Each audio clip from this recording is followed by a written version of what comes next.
So, welcome to another edition of Capital Jazz Television. My name is Tony Richards. These guys next to me, man, living legends are joining us aboard the Capital Jazz SuperCruise for 2024. And I normally don't read anything during an interview. I got to start by reading this. Five-time Grammy Award winners, Jimmy Jam and Terry Lewis, world-renowned songwriters, record producers, musicians, entrepreneurs, and the most influential and successful songwriting and production duo in modern music history, and they are here live. Fellas, how are you? Thank you and good night. We can't possibly live up to all that hype. So I know, that's why we cruising. that's right, exactly. Man, we're so excited to have you joining us this year. It's nice to be here. It's And, our first cruise. Yeah, first cruise. First one. So why this cruise? Why did you decide to say yes? Well, I think anytime you have beautiful people and beautiful music together in one place, and we go where we're invited, and we got invited on this, and actually we're supposed to do it a few years back. Yeah. 2019. Okay. And of course, the world shut down for a while. So now that it's back, we wanted to take up that invitation, and here we are. That's awesome. Yeah. And everybody, you can tell who the two coolest guys in the room are. I don't have shades. I'm just not cool enough to hang with these two brothers. You cool, brother. But it's Definitely cool. Definitely cool. Man, I am astonished. 50 years of friendship. 50 years. How many fights have you had in the middle of those 50 years with each other? Absolutely zero. Really? Absolutely zero. Okay, tell me, how is that possible? I've had friends that are 10 years and we beef. You know what I mean? Well, we don't say we don't have disagreements Yeah. because no one agrees on everything. Yeah. But disagreements are things that you're trying to solve. Mm-hmm. Arguments are things you're trying to win. And if I win the argument, he loses. And I never want him to lose. So we don't argue. That's a great way to put that. We just put it in the best way. Yeah. We want the best thing to happen for whatever the scenario is. So neither right or wrong. just Yeah, it's best. basically like Terry always says, it's not my way or your way, it's the best way. So the best way wins. Yeah. So we can figure out, we always know where we're trying to get to. And it's like you sometimes disagree on how to get there, It's like, oh, let's take the plane. No, let's take the boat. No, let's take the tunnel. No, let's take the freeway. Let's take, and that's all, like, it doesn't matter. But if you agree on where you want to go, then I think that's the important thing. And I think we've always kind of had the same kind of vision on where we wanted to be, what we wanted to do. And then we just figured out between us the best way to get it done. And this started, back in high school is where this all started for the two of you? Junior high school. Junior high Yeah, school. junior high school. We met during the summer at a program called Upward Bound. Yeah. It was on the University of Minnesota campus, so we were like, junior high school kids staying in dorms, like college students and stuff, which was great.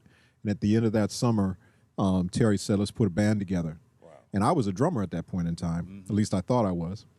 And he introduced me to Jelly Bean Johnson, who ended up being the drummer in the time, and said, you should play keyboards, Jam. Your dad plays keyboards. You should play keyboards. So Yeah. I figured, okay, he's logical.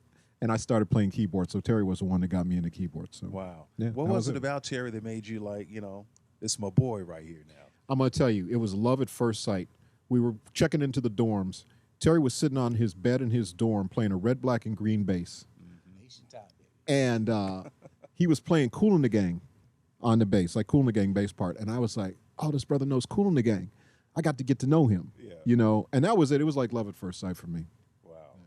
So all the years, man, of working on different projects, what was the very first one that you did together? Wow. The first one. Yeah. Well, Very first. the The very, very first. first. Well, we back before anybody knew who we were, we did demos together and stuff. Like he had a band, Flight Time was his band. I had a band called Mind and Matter. This is back in Minneapolis days, a long time ago. And we would come and play on each other's demos. Like we were competing with each other, but we were trying to all get out. We were all trying to be national, right? Yeah. So that was probably the first time. But the first thing that anybody would ever know was we did this song. Well, we did two songs. The first one, when we came to L.A.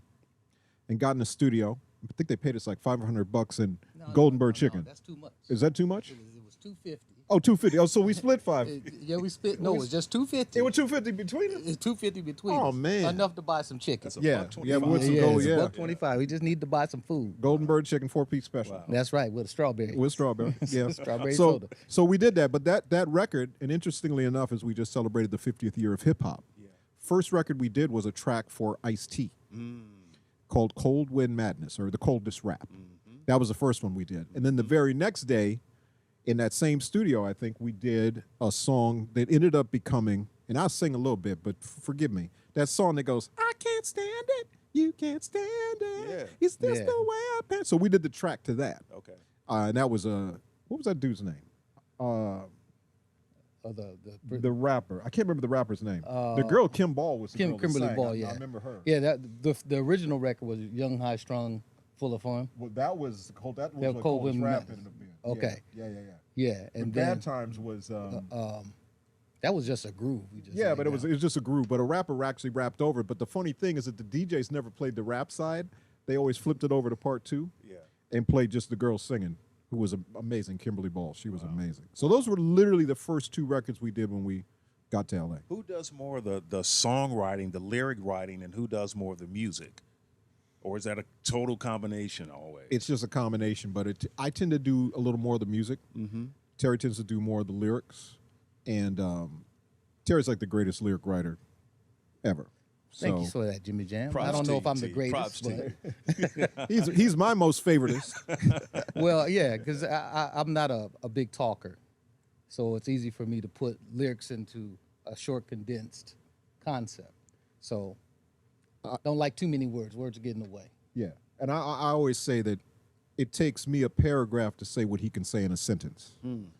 So like the story I always tell about that is when we were doing working on Rhythm Nation with Janet, and we had this concept for this song because all these kids were getting killed at school and stuff, and we wanted to do a song about it. And Terry walks in, and we gave him this whole explanation for 15 minutes of what the song should be, and he just said, "Living in a world they didn't make." Wow. And then he went and wrote it, and like 5 minutes later gave us the lyrics and said, "Okay, go record it." You know, so that's the thing that makes him so great is he can take my paragraphs and just put them into a sentence, and make it work. You guys have done so much, man, and still, even today, you're still doing more things that you've never done before. I read that you just scored a new series on Hulu. Yeah, Unprisoned. Yeah. So we did the first season of Unprisoned, and actually they just started shooting the second season, so we'll be doing the music for the second season of that, which is exciting. We had never done TV score before. Yeah. And So not to cut you off, No. what is scoring, just for the audience? so it's basically there's the underscore, which is the music that you hear underneath. So like if there's a scene between 2 people talking, you can make it real sad if they're having a sad conversation. You can make it happy if they're having a happy conversation. But it just kind of sets the tone of what you're hearing, so to speak. So Gotcha. you think of great scores, of all time, like for instance, I was watching it the other day, but like Indiana Jones, right? So when you hear dun dun dun dun Yeah, dun yeah. dun dun, right? That's the score to that. And so basically what we do is that same type of thing, but not Gotcha. so superhero-ish, but more, Okay. more mellow, I yeah. guess you could say. Why did you choose that one? Well, a few things. One is Yvette Lee Bowser, who is the executive producer of the show. We know her from she's been a friend for a long time, and she gave us our first acting in a show called Half and Half back in the day. Okay. And she said, when I find something that I think would really suit you guys, I'm going to call you. So she called us. She said, here's a story that takes place in Minneapolis. And so we really want to get the authentic Minneapolis sound in the soundtrack of this show.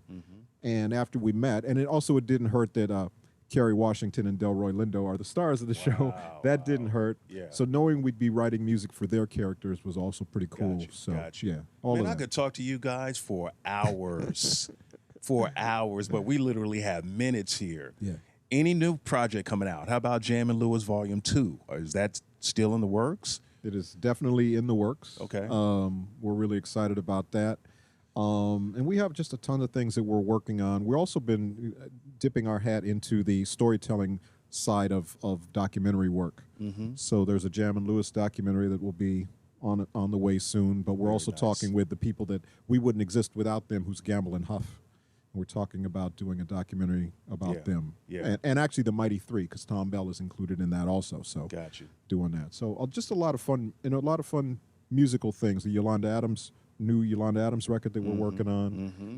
Peebo Bryson record that we're working Get on. out of here, Peebo. Yeah. So Love it. it's like, you get a chance to work with, legendary people. And I always say they just make us look good. Yeah. So Yeah. that's all it is. You guys make them look good too. Let's just keep it's it mutual. real, man. It's okay, mutual. right? It's mutual. Everybody looked it good. Yeah, it's a little real good, sugar.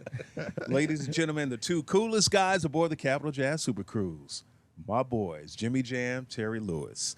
That wraps up another edition of Capital Jazz Television. I am Tony Richards. See y'all. Peace.